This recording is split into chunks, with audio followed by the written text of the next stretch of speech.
Thank you. Thank you, everybody. Thank you very much. And we would like to say a very big thank you again to everyone who has made the effort to be here with us today.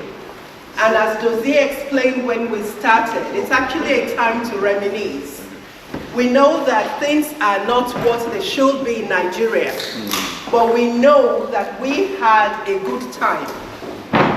When they talk about the good old days, that's what we're all about today.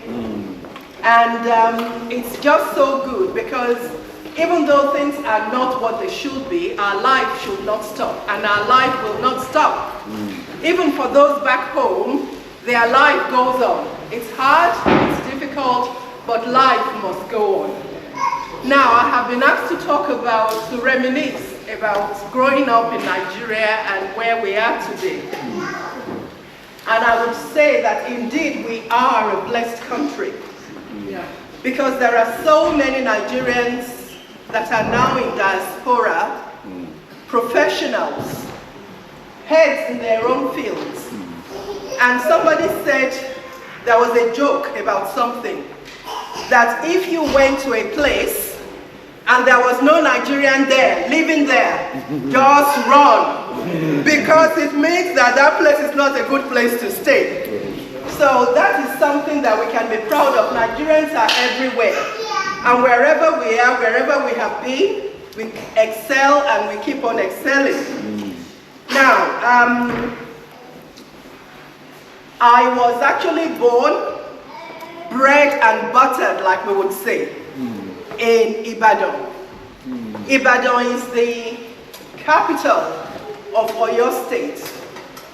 Ibadan had been the capital of Western State, but now it's capital of Oyo State. I went to primary school there, secondary, A-levels, and university. Even though my parents originated from Ijebu land, I can say that well and truly, I am an Ibadan indigene, if I can put it that way. And one of the things that we always make fun of Ibadan people is, I would like you to respond to what I would ask. Kila Jaleni. Seeking.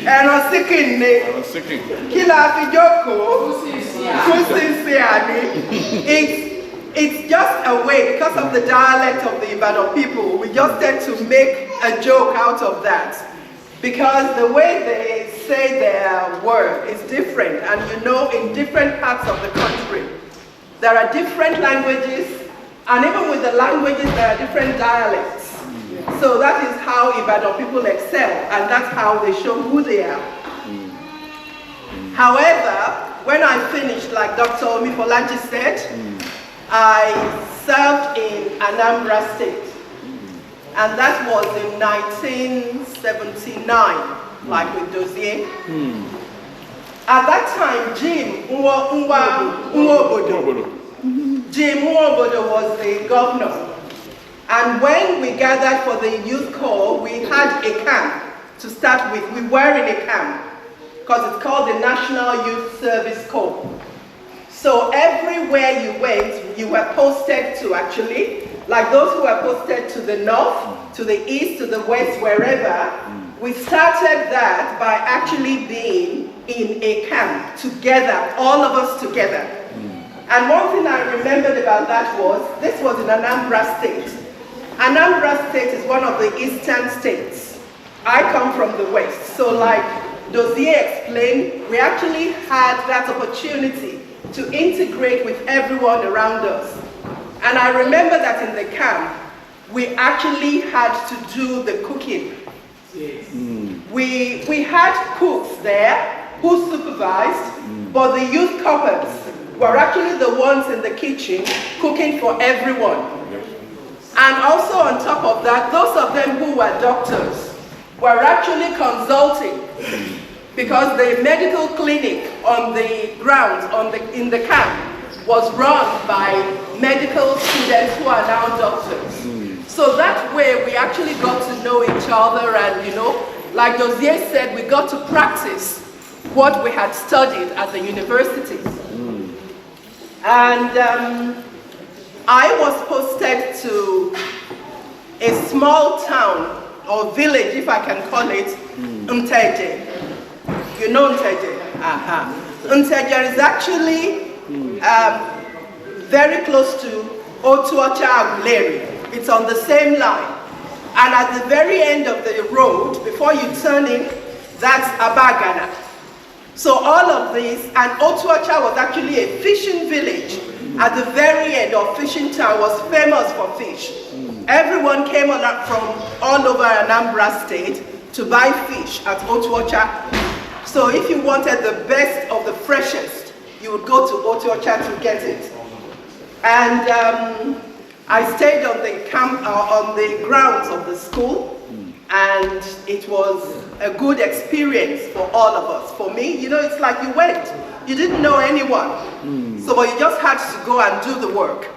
Because I studied English, I was actually posted as a teacher to Nteje Girls Secondary College or Girls Secondary School. And that's where I served for 1 year. But then, let me go back to my beginning, and I will reflect what Dr. Omifolaji also said. The primary school I went to is called Ebenezer African Church School. And believe me, it was the best in those days. Not because I went there, but because that was the truth. Every school around us had to actually, we had students from other schools coming in to join us for after-school coaching. That's to show you how dedicated the teachers were. They actually made themselves available, and after school, you'll have students from other schools all around us come and join us in our classrooms, and we had the after-school coaching classes. And most of our students actually ended up in very good secondary schools, because that was the main aim of the classes. Because you wanted your child to go to a very good, if possible, government school. But if you didn't get to a government school, there were so many others that were also good around that time. But one of the things I remember about my primary school was how the teachers disciplined us. You know, in Nigeria, you get caned if you don't behave. But they went a bit further. You know, pankere, I think it's the shoot of the bamboo. Our headmaster, it's a cane like this, it's the bamboo shoot, but the tiniest. That's what the students who misbehaved used to get beaten with. But more than that, the headmaster put his own pankere inside a rubber tube. Oh yes.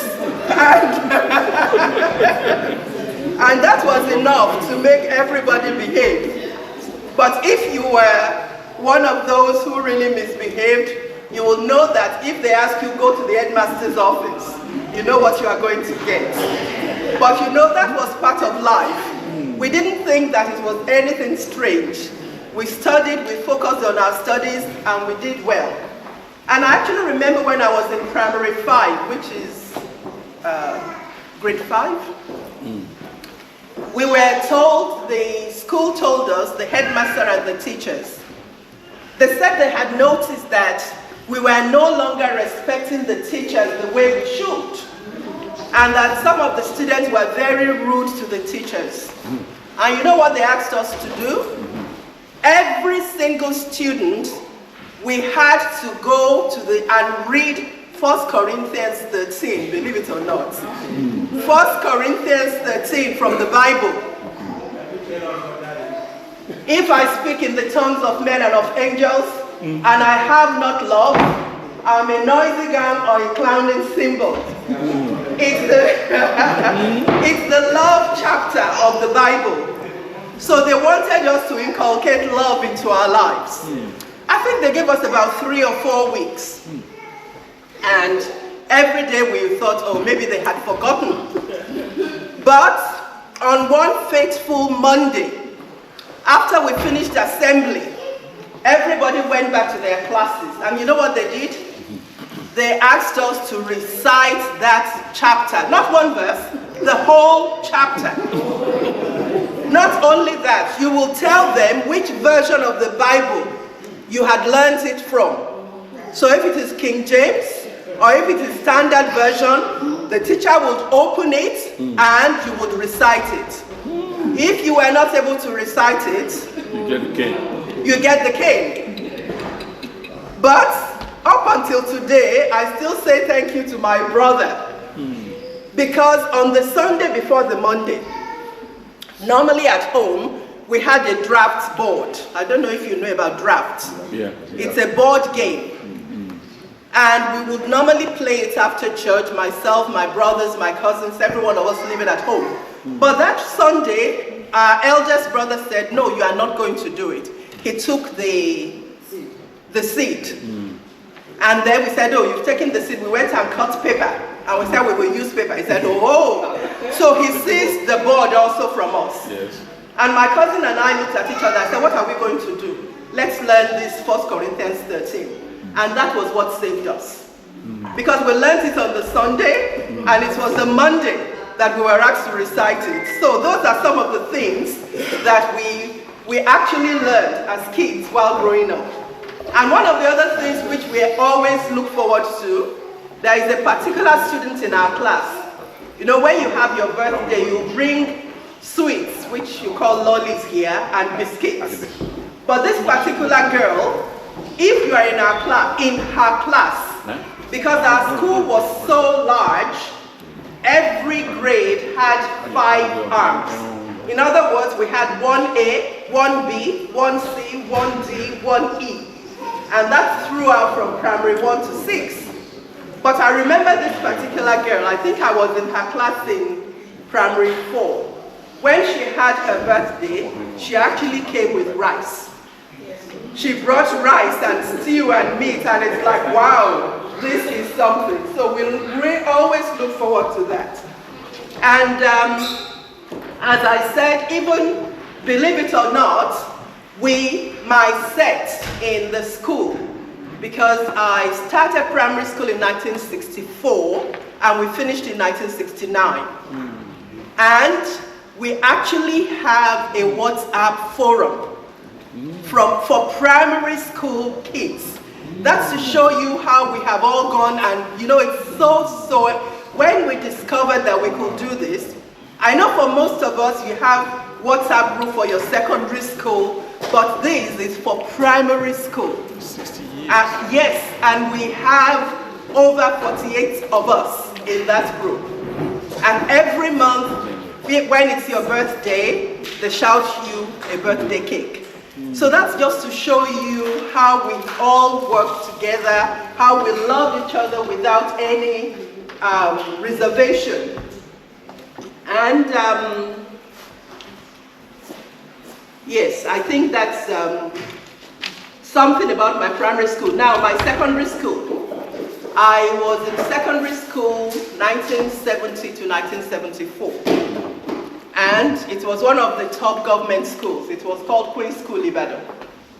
And we had our brother school, which was the Government College Ibadan. Most of the secondary schools in those days, we only had all female or all male. So, but it was where we all built our characters and what we did, and I remember in the Nigerian WhatsApp forum, we have had a photo of the box iron. Can you remember? Yeah.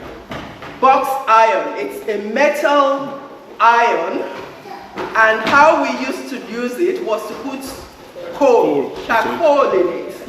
And that's what we used to iron our clothes, our uniform and our everything. And even in the school, we had to go and get water sometimes and carry it to the dormitory to use. But it was building us up. It was toughening us up.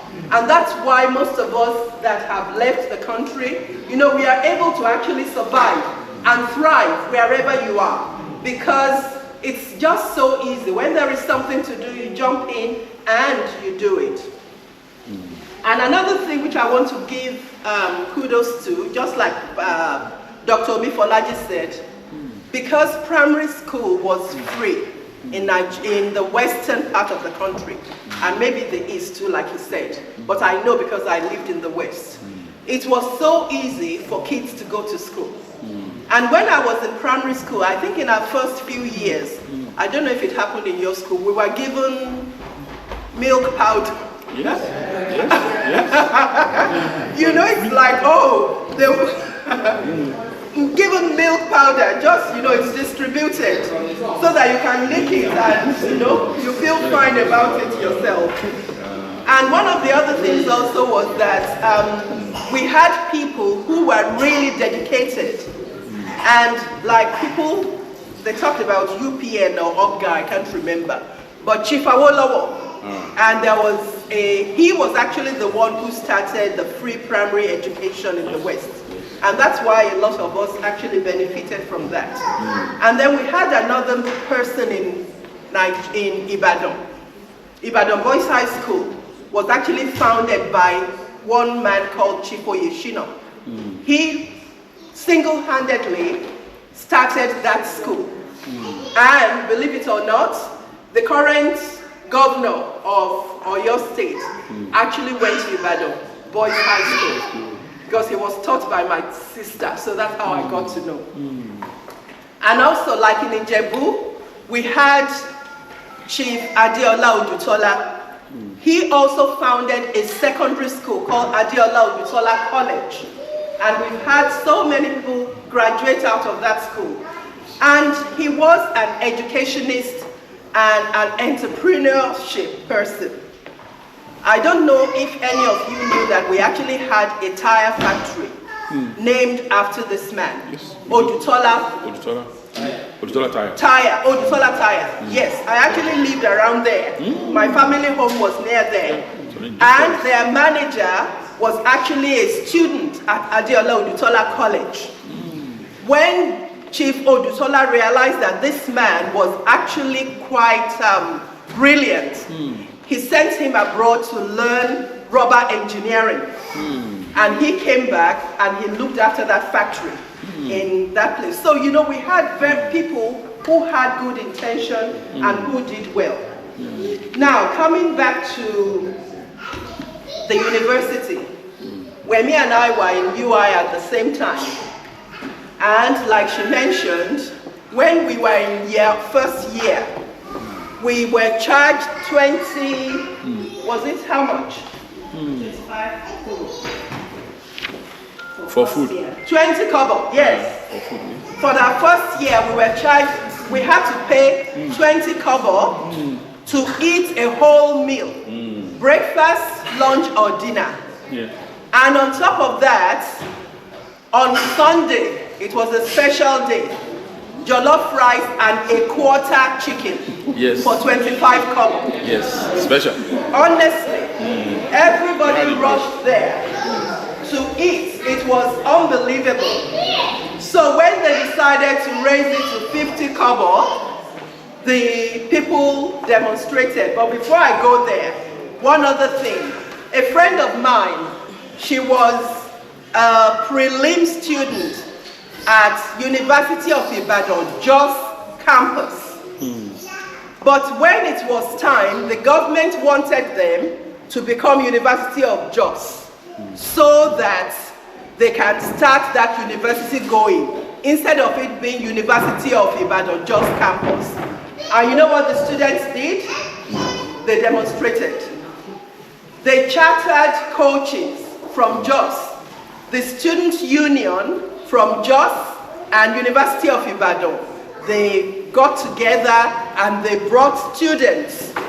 And they said, no, we were admitted as University of Ibadan students. We don't want to become University of Jos. Therefore, you cannot force us to do it. And they came in droves to Ibadan.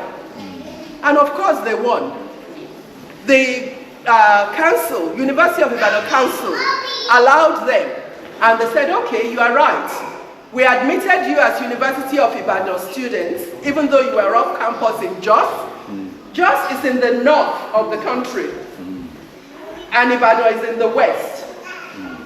Just like UI used to be University College Ibadan, affiliated to University of London.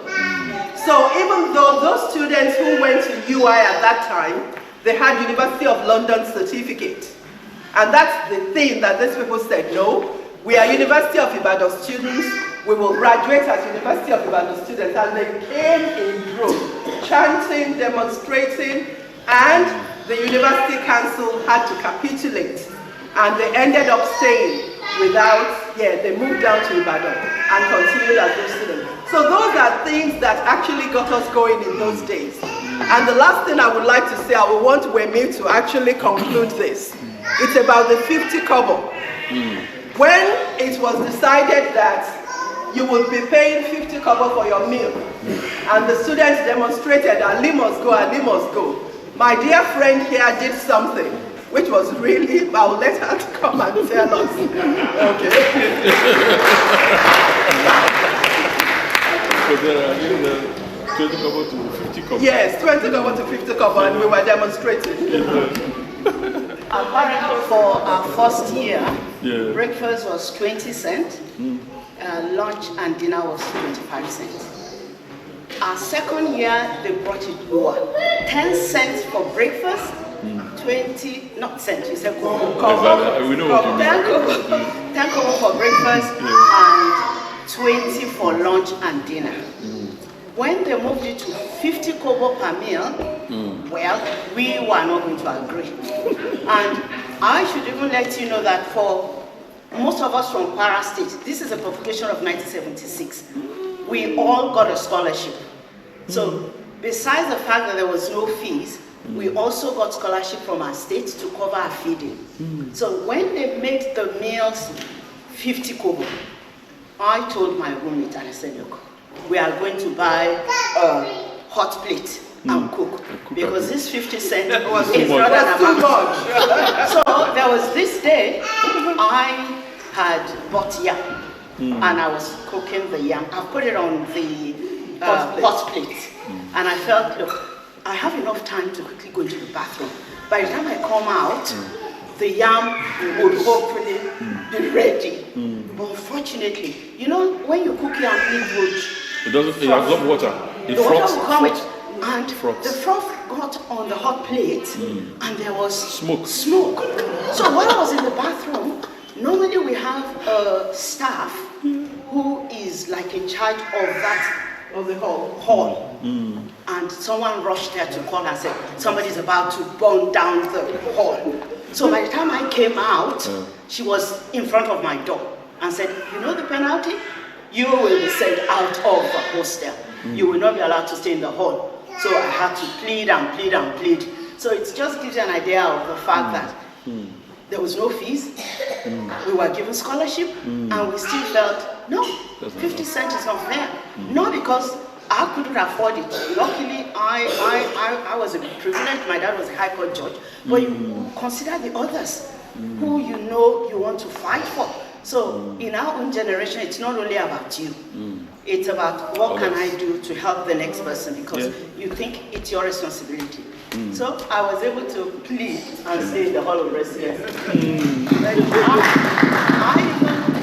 One way or the other, I was able to bring some of the publications. This is a 1976 publication.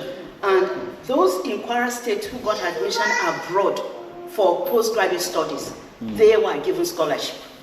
State. And listed in the newspaper. Listed in the newspaper. Publish it. They publish it. This was a publication. Because somehow my dad kept most of these things. And I felt these things are very important. So I just said, bring it along today. Yeah. Did you get scholarship yourself? Did you get the scholarship overseas? No, the scholarship was for local university. That was good enough. Thank you. No, for the local university.